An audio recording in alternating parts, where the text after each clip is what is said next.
Sou Patrícia Garboni e esse é mais um episódio do podcast 50 é Agora. E hoje a minha convidada, eu já tô querendo trazer, um tempão. Na realidade a gente está nesse namoro há algum tempo. Ela acabou de 50. Eu fui até na festa do aniversário dela, que foi o máximo. Uma amiga que eu conquistei logo que cheguei em Portugal, uma pessoa muito importante, uma pessoa sempre inspiradora. Ela não deve saber disso, mas ela sempre me inspirou e ela é 7 anos mais nova do que eu. E eu sempre olhava para a Ágata e pensava assim, eu era igual a Ágata quando eu tinha a idade dela. Então, é assim, mais uma coisa emocional. E eu estou muito feliz de ter a Ágata aqui comigo. Que coisa linda! Muito obrigada, viu, Adorei Ágata? essa declaração assim, Gostou? pública. Eu não sabia! Você não sabia disso, né? Mas eu vou te apresentar do meu jeito amiga e emocional. E depois eu queria que você contasse um pouquinho quem é a Ágata, sem ser amiga da Patrícia. Tá bem. Tá bom? Então, a Ágata eu conheci já assim que eu cheguei aqui, né? Você foi uma das primeiras pessoas que eu conheci, sempre trabalhando muito no Rock in Rio, fazendo Rock in Rio acontecer aqui em Portugal. E eu queria te convidar para você se apresentar para essa mulherada aqui. E quem é essa Ágata que eu tanto admiro? Então vamos lá. É sempre muito curioso, né, quando a gente vai falar com da gente, e é interessante que eu estou nesse momento terminando o meu Media Kit. Para quem não sabe o que é um Media Kit, a pessoa que é palestrante, por exemplo, que é o meu caso, precisa fazer um documento, uma apresentação, onde ela fala de todo o seu histórico e também apresenta as suas ideias sobre o que ela fala. E aí eu comecei desde o iniciozinho, e aí ficou pronto. O designer fez um trabalho muito bacana, que num slide ele fez o meu timeline. Então, desde ali é só profissional, não conta de mim como pessoa, mãe, esposa, né? Mas fala desde a minha faculdade de Direito e todas as reinvenções que eu fui passando na minha vida profissional até chegar aqui e me tornar empresária. E eu olhei para trás, olhei e falei assim, caramba, deu coisa, como esse slide traz, né, história. Eu sempre fui essa pessoa muito apaixonada pela profissão, sempre quis trabalhar, sempre, assim, desde criança eu me lembro que eu via as novelas da Globo, quem nunca, né, naquela época era muito forte, e eu ficava sonhando com aqueles enredos, eu queria era ser adulta, sempre quis ser adulta, sempre quis ter autonomia, sempre gostei de documentários, filmes biográficos de pessoas que fizeram aquela jornada do herói, sabe? Tiveram um sonho e lutaram muito, foram lá embaixo, voltaram e conseguiram e conquistaram. Então, essa coisa, o desafio da conquista é uma constante na minha vida. Eu acho que eu sou essa pessoa que está sempre disposta a conquistar e a se reinventar. Então, como eu disse brevemente, eu comecei a minha carreira no direito, estava muito bem como advogada, decidi mudar tudo, estava muito bem dentro, né, dos padrões de que, olha, está num ótimo escritório, já foi efetivada. Fui para os Estados Unidos para fazer comércio exterior, para voltar para esse escritório e implantar essa área, e decidi fazer marketing. Encontrei o pessoal de marketing, aqueles livros lindos, aquela coisa colorida que tinha muito mais a ver com a minha veia comunicativa, né? E aí mudei tudo, volto para o Brasil. Isso em 2000, em 2000, vejo na televisão uma coletiva de imprensa do Roberto Medina com o Ronaldo Fenômeno dizendo vai acontecer o Rock in Rio em 2001. E eu que não tinha ido em 85 porque era muito criança, em 91 estava em Londres estudando, para 2001 eu falei, eu vou trabalhar, agora eu vou, mas eu vou trabalhando. E eu já estava numa empresa de marketing, numa área de marketing, mas não estava gostando. E eu decidi naquele momento, eu vou sair de lá e vou focar todas as minhas fichas. Não vou contar uma história para um outro podcast, que é muito interessante como eu consegui em 2 semanas da minha decisão de olhar na televisão aquelas pessoas que eu nunca tinha visto na minha vida e decidi que eu ia entrar no Rock in Rio. Foram 2 semanas e eu entrei no Rock in Rio. E foi uma jornada lindíssima. Você me conheceu, eu estava lá, estava no Rock in Rio, né? Lindíssima, um relacionamento, eu digo relacionamento porque o projeto teve seus intervalos e entre a edição de 2001 e de 2004 aqui eu entrei na Molson, uma cervejaria canadense, fui gerenciar um projeto no Canadá, outro nos Estados Unidos, até que o Rock in Rio Lisboa foi confirmado e eu vim direto de Nova York para cá. Foi como eu caí em Portugal. Aí, para posicionar vocês no tempo, foi em 2003, eu estava com 28 anos. E foi lindíssimo aquilo que a gente viveu, foi muito duro, desafiador aqui. Tirei um ano sabático, muito importante ter feito esse ano sabático, acho que me trouxe até aqui. Ter dado essa descansada, ter feito essa reflexão do que eu tinha. Acho que eu entrei muito naquela onda do Mercúrio, não é? Retorno, como é que é? Retrógrado. Não é Mercúrio retrógrado, estou confundindo. Retorno de Saturno. Sim. O retorno de Saturno, para quem tem 29 anos, muitas vezes vem com tudo. E para mim, veio com tudo.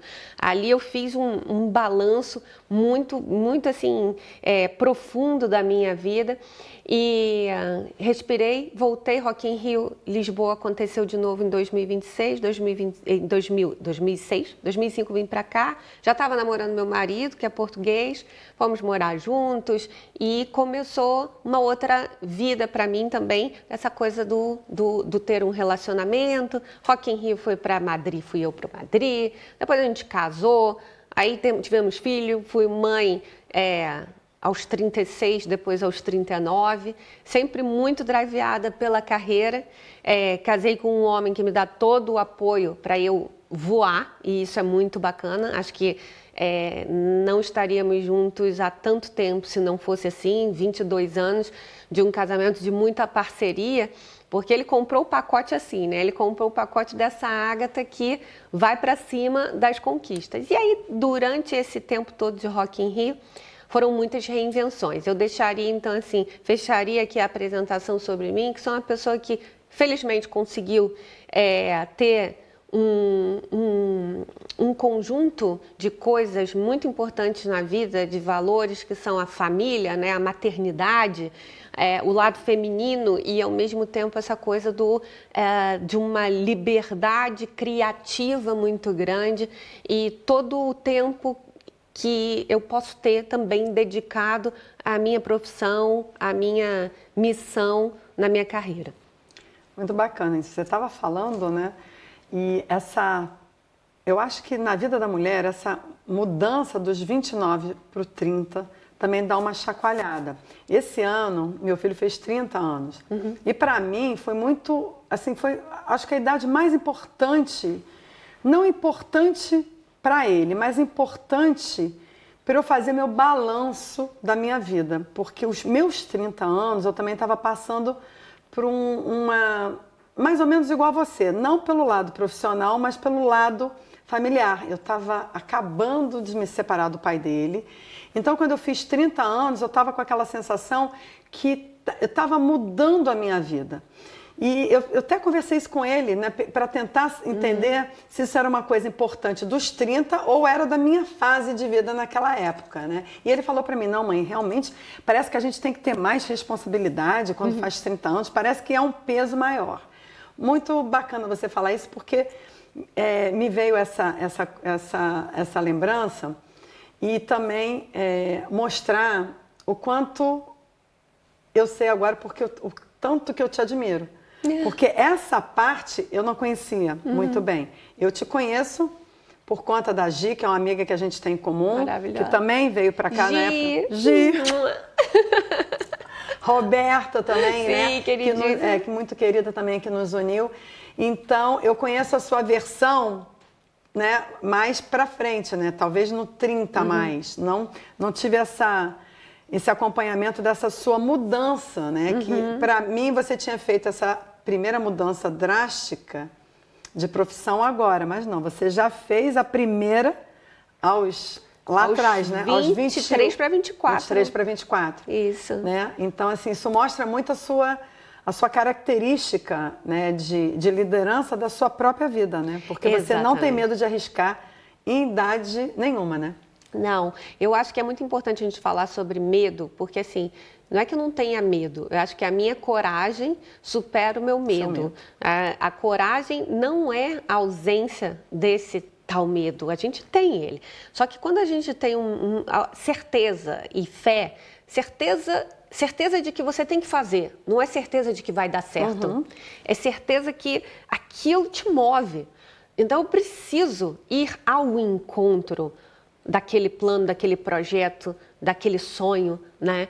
Então, acho que a coragem é isso, é a gente superar todo esse receio do desconhecido, do será que vai dar certo, eu acho que a coragem tem muito a ver também com humildade, sabia? Às vezes as pessoas pensam que o corajoso é aquele que é tão seguro de si e que não ouve ninguém. Eu acho que tem muito a ver com humildade, no sentido de você até colocar o seu ego um pouco de lado. Porque se você empreende, e empreender, eu acho que todos os dias são um empreendimento. A cada dia que a gente acorda, está vivo, está saudável, o que eu vou... Esse dia é um empreendimento. É algo que eu posso fazer acontecer. Nesse dia eu tenho a oportunidade de fazer algo acontecer, né? E quando você se coloca nesse lugar de sair da sua zona de conforto para fazer algo acontecer, você corre riscos.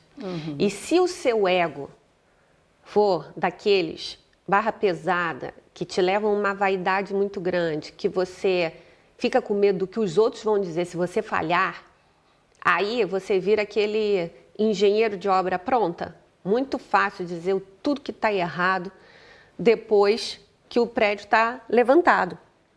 Veio depois, a mesma coisa. Não dá para ficar como espectador da própria vida. Você vai ver um filme, vai ver um documentário, vai ver uma novela, você fica ali, esse personagem, é claro que isso eu já imaginava, você não imaginava? Eu imaginava que isso fosse, mas eu acho que se tivesse sido... Agora, a gente não deve fazer isso na vida real, nem sobre outras pessoas, né, que estão aqui na vida, na batalha, né, nessa arena que é a vida, e não deve fazer especialmente conosco mesmos, né, com a gente. Por que a gente faz isso? Então, eu tento sempre fazer essa reflexão de vamos empreender oportunidades, por menores que sejam, e vamos tentar, e não é fácil, é um exercício, tudo é treino, não é fácil. Mas vamos tentar não deixar que pessoas que não têm nada a ver, que nunca tentaram, nunca saíram do sofá, nunca fizeram nada, serem as nossas críticas.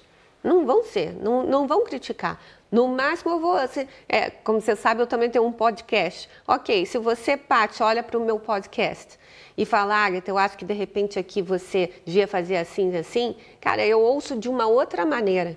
Por quê? Estou dando um exemplo aqui que podia ser qualquer outra coisa. Sim. Por quê? Porque você também está se arriscando. Você também está abrindo a porta da sua casa, está vendo como é que né, produzir uma peça, como é que a gente vai fazer para divulgar, como que eu falo para uma câmera, como que eu me posto. Tudo isso, você está vivendo essa mesma jornada. Então, olha que legal, a gente está nessa mesma caminhada construtiva. A gente está se fazendo. Então, super vale eu te ouvir. Agora, quem está ali em casa... Olha lá o que a Paty está fazendo. Olha lá o que a Agatha está fazendo. E estão com 50 e estão se achando. Estamos mesmo. É verdade, né? Você falou 4 palavras aqui que eu amo. Coragem, medo, humildade e ego. Eu venho também de uma vida profissional que eu sempre falei que a coragem e o medo, eles caminham juntos.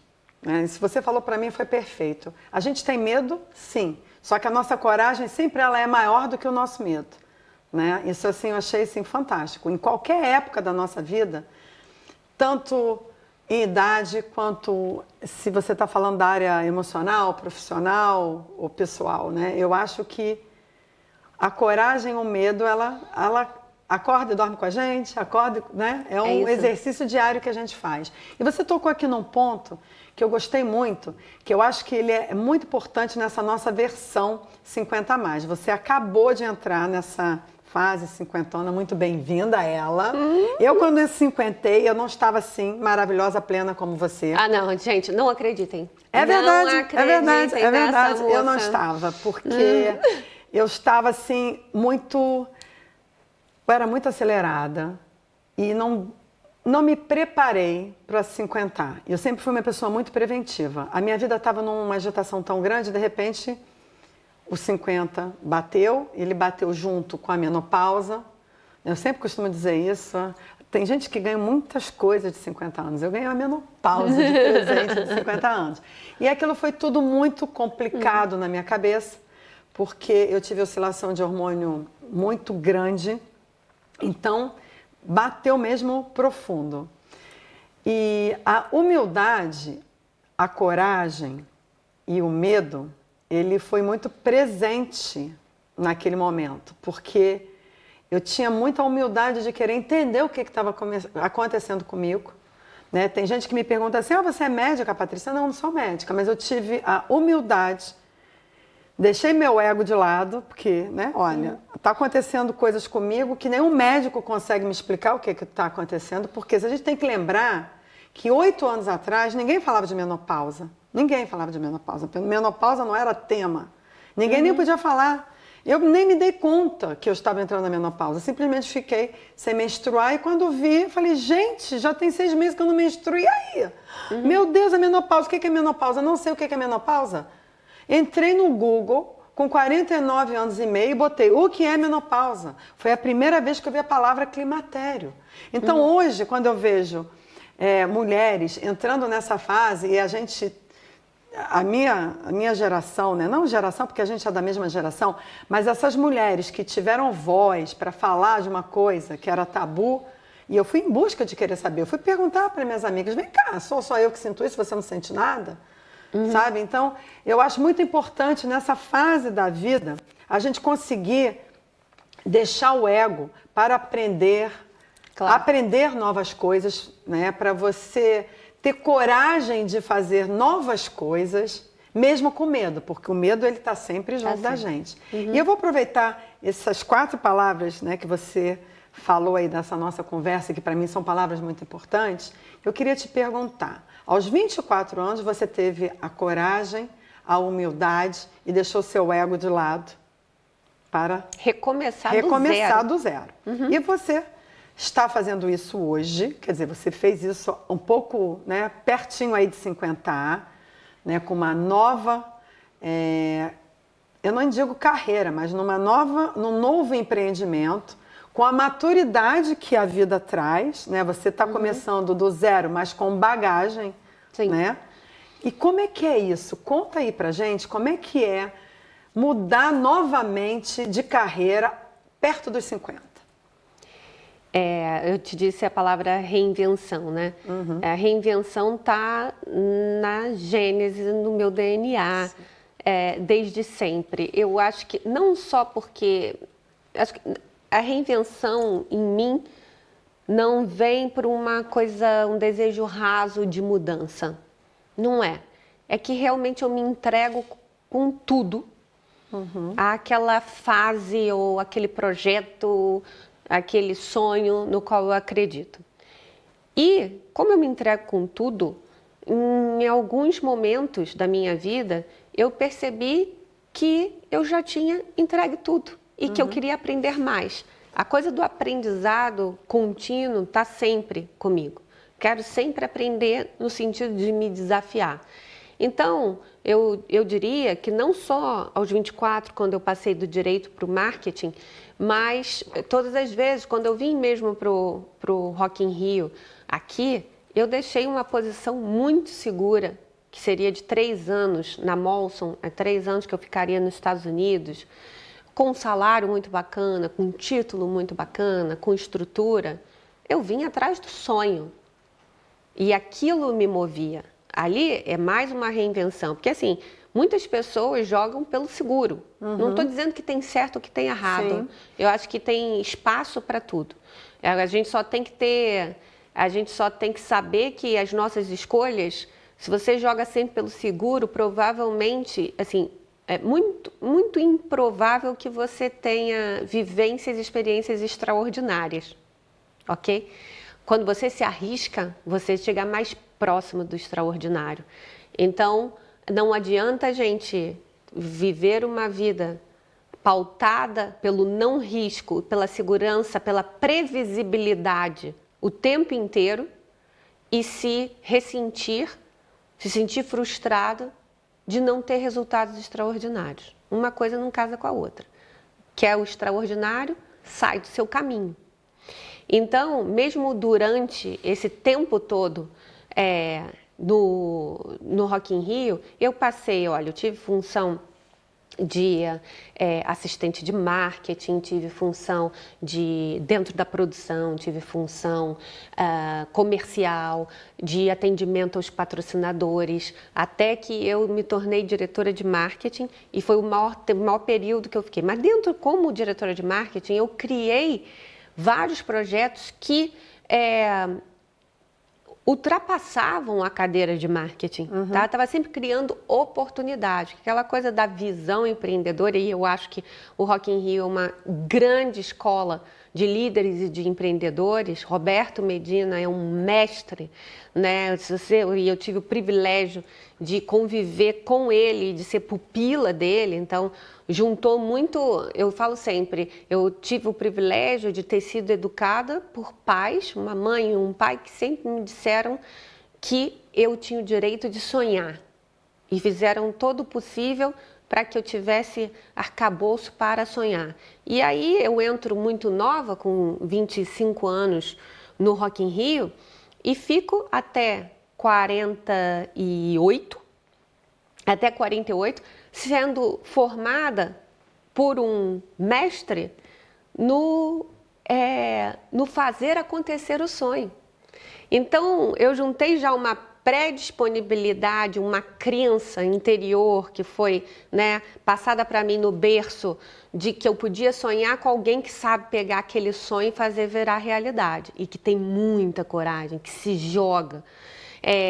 Então, eu tive essa educação em casa e no trabalho, né? Porque nada melhor do que você estar numa empresa que te educa também, né? Tão bom você ter líderes que também te educam. E aí, em 2015, tem exatamente 10 anos, eu ainda na cadeira de marketing criei o Rock in Rio Academy, uma formação executiva abrir o playbook do Rock in Rio, sobre a operação, a estratégia de marketing, a estratégia comercial.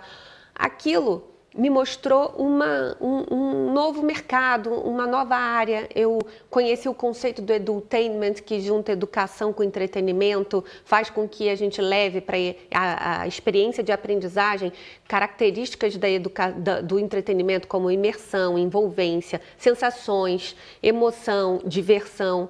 E também tive acesso a pessoas que falavam sobre essa nova educação, completamente diferente do que a gente viveu na escola. Fiquei apaixonada por aquilo. Comecei a criar outras coisas, Rock in Rio Innovation Week aqui em Portugal, publicamos livro, e aí eu tive mais uma epifania, que foi pensar em abrir uma área de Learning Experience, uma área de educação dentro de um festival de música. Me preparei muito para isso, porque eu tive mentores, eu tive coaches, porque eu estava me preparando para fazer uma proposta à empresa que era definitiva, sem encostar ninguém na parede, mas na verdade era assim, se a gente conseguisse chegar a bom termo com aquela minha proposta, eu ficaria. Se não conseguisse, não era mais o marketing como fim.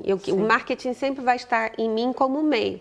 E eu me preparei por quase um ano, até que fiz o meu pitch definitivo, e a empresa, com a visão que tem, abriu todas as portas para mim, como sempre abriu. Ok, você vai lá, se vira, não é assim, não dá tudo de bandeja, você pode mudar, você vai se tornar vice-presidente da Rockwool para a área de educação. O que educação tem a ver com um festival de música? A maioria das pessoas vai perguntar. Mas você tem a responsabilidade de mostrar isso. Você vai ter o budget para a operação de um ano, um budget restrito, e você vai ter budget de contratação para uma pessoa, enquanto eu tinha dezenas de pessoas na minha outra área, como diretora de marketing, que era uma área fulcral. Então, mais uma vez, um exercício de humildade, de ter consciência que eu estava saindo de uma área completamente estratégica e crítica e fulcral dentro da organização, para ir para uma área assim, satélite, paralela, né? E que cabia a mim fazer acontecer. Veio a pandemia, os eventos pararam. O que podia acontecer? O online. E aí, os projetos de educação, diferente do festival, eles podiam acontecer online.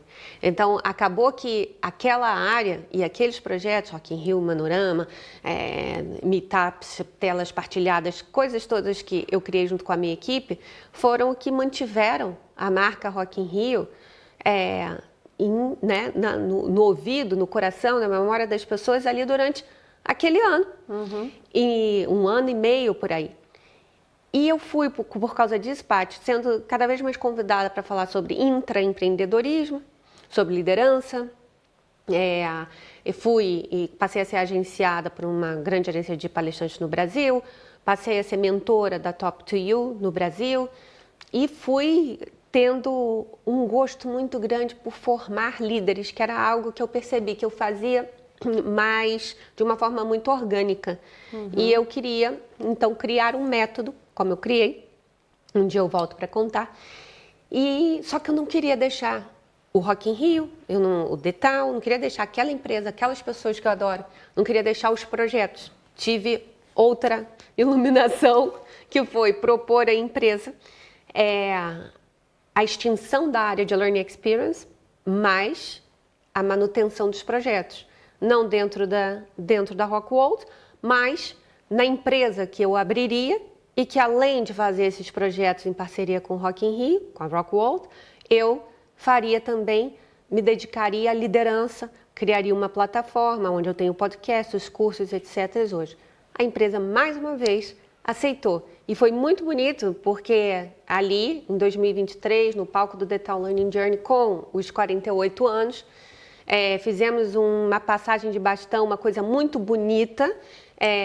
Foi um anúncio ali, feito pelo CEO, Luiz Justo, que me colocou como exemplo, né, de alguém que fez uma carreira linda e que agora vai voar com todo o amparo da empresa, inclusive, com carinho, com incentivo. E eu vou te dizer, você estava falando dos 29, dos 40, tem gente que tem crise nos 40, tem gente que tem crise nos 50, tem gente que tem crise nos 30. Eu tive, como te disse, não sei se foi crise, mas eu tive uma coisa, eu fiquei muito overwhelmed, uma coisa assim com os 29 para 30, e eu acho que ali tinha muito de cobrança da sociedade, porque aos 29 era uma coisa assim, a mulher, né? Ué, você não tem nem namorado, por acaso eu tinha já o meu marido como namorado, mas assim, não tem um namoro firme, não está noivando, quando que vai casar? Quando que vai ter filho? Né? Você só vive para a sua profissão. Todo mundo só me perguntava isso, então eu estava assim, será que eu estou fazendo tudo errado? Eu gosto tanto desse caminho, mas eu também quero ser mãe, eu também quero ser esposa, eu quero ser uma família. Será que eu tenho que ter uma coisa ou outra? Né? Eu estava muito nessa dicotomia, poxa, o que a sociedade está tentando me dizer é que para eu ter uma carreira de sucesso, eu não posso ter uma família. Para eu ter uma família, eu não posso ter uma carreira de sucesso. E é ali que eu me debati muito. E eu decidi, depois de 1 ano, foi a primeira vez que eu fiz análise ali dos 29 para os 30. Eu decidi assim, eu vou seguir o meu ritmo com aquilo que mais chama o meu coração. Coragem, a etimologia da palavra coragem é a ação do coração. Sim. Então eu vou vou agir conforme o meu coração e vou ter fé em Deus que a coisa da família vai acontecer. E aconteceu. Quando eu cheguei aos 40, não existia mais, e aí eu não sei se era força minha ou força... ou simplesmente uma não pressão mais da sociedade. Eu já estava casada, já tinha 2 filhos, já tinha um cargo de direção, estava com tudo certo. Eu não tive nenhuma questão aos 40. E aos 50, eu não tive, mas algumas pessoas em volta de mim tiveram. Você conhece mulheres que...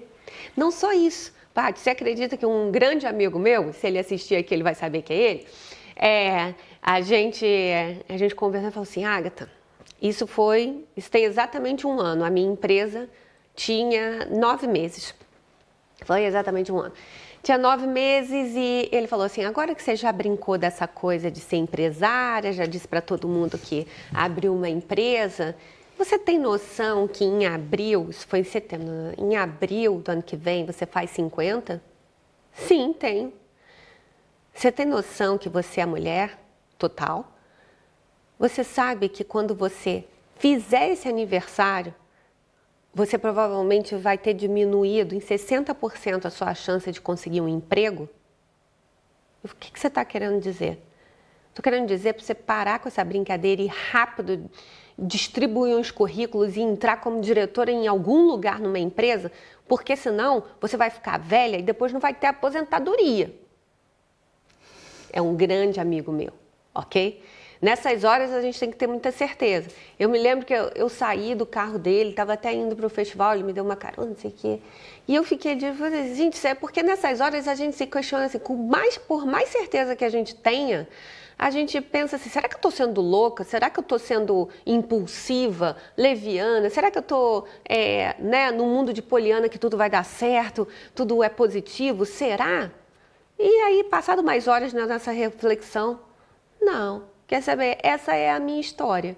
E eu nunca, isso é muito bom, né? Eu nunca me senti tão bem na minha pele como eu me sinto agora. Aos 50. Aos 50.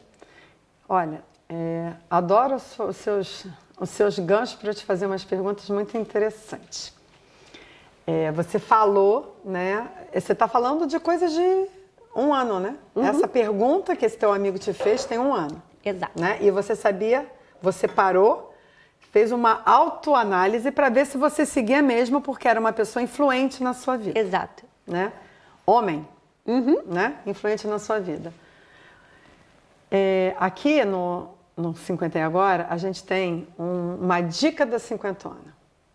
Então eu queria te pedir para você dar uma dica para a mulher que está se sentindo insegura, que tem várias pessoas ao redor dela, assim como seu amigo, questionando o sonho dela. E eu queria que você desse uma dica para uma mulher cinquentona do que fazer com seu sonho, mesmo que todo mundo não te dê força, mesmo que a sociedade fale para você que você está velha, porque você não se sente velha. Eu tenho 57 anos e também não me sinto velha. Estou aqui fazendo uma coisa que eu comecei. O meu podcast eu comecei exatamente no dia dos meus 57. Com 50 anos, eu comecei a estudar menopausa. A minha vida, ela mudou muito dos 50 aos 57. Eu estou indo atrás do meu propósito. Eu fiz tudo que eu tinha que fazer profissionalmente. E aqui eu estou fazendo coisas incríveis. Eu tenho o poder de aprender muito rápido. Eu estou aprendendo, eu não me sinto velha para absolutamente nada. E eu queria que você desse a sua dica para essa mulher que está se cinquentando e que está com muito medo e está ouvindo muita coisa ao redor que é para ela desistir dos sonhos. Não terceirize a sua vida. Adoro. Não terceirizem a vida de vocês. Eu falo isso sempre para os meus mentorados, eu falo isso para os meus alunos, nas minhas palestras eu falo. A coisa da autoliderança, de você liderar a si mesmo. Tem um monte de buzzwords, expressions, um monte de palavras que vão se falando, mas que elas têm um significado muito legal, que é você colocar intenção. A intencionalidade é muito falada hoje, mas faz sentido. Colocar intenção nos seus dias, nos seus atos, nas conexões que você faz, aonde você coloca energia. Esse é um ponto, né? A coisa do você protagonizar a sua história, escrever a sua história, é fundamental. Porque assim, já reparou, todos nós conhecemos pessoas que às vezes você fala assim, olha, você fez tudo que você queria fazer, ou você realizou... Não, quando eu era pequena, eu queria ser não sei o quê, mas meus pais não me deram apoio. Aí eu casei, meu marido também não me incentivou a nada. Eu até levei aí uma ideia que eu tinha para o meu chefe ou para a minha chefe, e também a empresa não me deu oportunidade. A empresa não me deu oportunidade. E aí está muito difícil fazer qualquer coisa no mundo de hoje, né? Ver como é que está o país, ver como é que é o mundo. É o fim dos tempos. Essa pessoa morreu e ela não fez nada. Ela não fez nada que ela queria. Por quê? Porque ela colocou na mão de terceiros o tempo inteiro. Podem ser terceiros importantes na nossa vida. Podem ser os pais, pode ser a esposa e o marido. Essa questão não está só, tem homens que passam pela mesma coisa. Isso é do ser humano, né? Pode ser os filhos, os irmãos, os líderes, o governo. É verdade. Sou muito, muito, muito empática a todas as realidades que mulheres e homens podem viver, né? Então, uma mulher que não tem o mesmo nível de privilégio que nós que estamos aqui tendo essa conversa tem, é lógico que ela vai ter um caminho diferente, né? Mas eu mentoro pessoas que estão num momento de virada e dizem, eu não quero continuar nessa empresa. Eu vou pedir demissão. E essa pessoa pode fazer isso. Eu falo, vai, porque você tem aí uns 6 meses de reserva, você consegue, mas não sai brigado, faz mal. Você tem como sair? Tem. Tem outras pessoas que falam, eu não posso, eu não aguento mais essa empresa, mas eu não posso sair, porque a minha família depende de mim, eu tenho que botar a comida em casa, não tem a mínima condição. Ok, mas vamos fazer um plano? O que eu faço com essa pessoa, que na verdade é a maioria das pessoas, porque ninguém pode largar um emprego do nada, ninguém pode abrir uma loja do que é um restaurante ali do nada. A gente tem que planejar. Só que no momento que você decide, você já coloca qualquer sofrimento em perspectiva. Porque o que deixa a gente, o que corrói a gente, e leva ao burnout, e leva à depressão, você ficar naquele limbo, você ficar naquela indecisão, você não ter tomado uma autoconsciência sobre aquilo que você quer fazer e não ter montado uma estratégia. Essa estratégia, esse plano pode levar 5 anos. E você pode pensar, eu só vou abrir esse cafezinho que eu quero de uma portinha com uma mesinha na frente. Eu quero fazer meu bolinho e quero ter esse cafezinho, que eu quero receber pessoas legais, eu quero que tenha uma trilha sonora de jazz, eu quero aqui que de vez em quando venham ler uma poesia. É o meu espacinho, esse é o meu sonho. Consigo fazer agora? Não. Ano que vem? Não. Olha, se eu fizer as contas, se eu juntar isso aqui, se eu conversar com um com o outro, como é que é isso, né? Provavelmente daqui 5 anos. Você ganha uma sobrevida. Sim. Você ganha um gás. Porque você está sonhando. Porque você está não sonhando. Abandonou, né? Exato, não abandonou. E você tomou as rédeas. Sim. Você tomou as rédeas. É a minha vida. Não interessa, para uns pode levar 5 meses. Para mim vai levar 5 anos, mas é a minha vida. Eu estou decidindo, eu estou desenhando, eu estou escrevendo e eu estou protagonizando. Porque o papel principal da minha vida tem que ser meu. Ter a rédea da vida nas mãos, né? Ser a protagonista da sua história. Isso. Isso que... É isso. Aí não tem isso, gente. Olha, não tem marido, não tem filho, não tem pai, mãe, irmã, filha, amiga, amigo. Nada as pessoas fácil. Vão falar, às vezes as pessoas não falam por mal. Sim. Muitas vezes. Elas não falam, não acredito. Esse meu amigo não falou por mal. Ele realmente... Estava preocupado. Está preocupado com você. Meu Deus, não. Ele quis me dar, né? Somos amigos há 30 anos, ele quis ser muito transparente, muito sincero. Se eu não tivesse muita força... Você desistiria? Talvez. Porque talvez, né? Mas não. Então, a gente tem que ouvir o coração, a gente tem que ouvir a intuição. Mas tem que planejar também. Tem que planejar, tem que fazer conta. Não pode dar de louco, né? Não é isso que eu estou dizendo. Tudo planejado. É isso. Aqui, quantos podcasts a gente vai fazer? Uma série? Eu acho. Olha, agora a 3ª temporada do meu são só vídeos. A 4ª, se voltar para entrevistas, eu quero que você vá lá. A hora que você pode me chamar, a gente que eu tem vou que continuar adorar. isso em vários capítulos, vários episódios. Uma série, não é? Muito Olha, bom. Muito obrigada, viu? Adorei. Obrigada, eu também, muito bom te receber aqui. Obrigada, tá linda, tudo maravilhoso. Você também, maravilhosa. Hein? Estamos só começando, né? Só começando. Ai, você meninas, só mesmo no início. Só no início. Você está entrando aí nos 50 e eu já estou indo para os 60. Olha o que eu te disse quando eu cheguei. Eu vi um post muito legal, dizendo que os 70 são os novos 50. Então, olha quanta coisa a gente tem pela Ganhamos frente. muito tempo, né? Para planejar os nossos sonhos e, olha, vários sonhos. É isso. Não é isso? Obrigada, tá? Obrigada, muito obrigada meu de amor, coração. também. Parabéns por tudo. Obrigada. Se você gostou desse nosso episódio, dê o seu like, curta a gente, segue a Agatha que vale a pena, deixe seu comentário também, pode dar aí sugestão para novos temas. Beijo, obrigada. Beijo.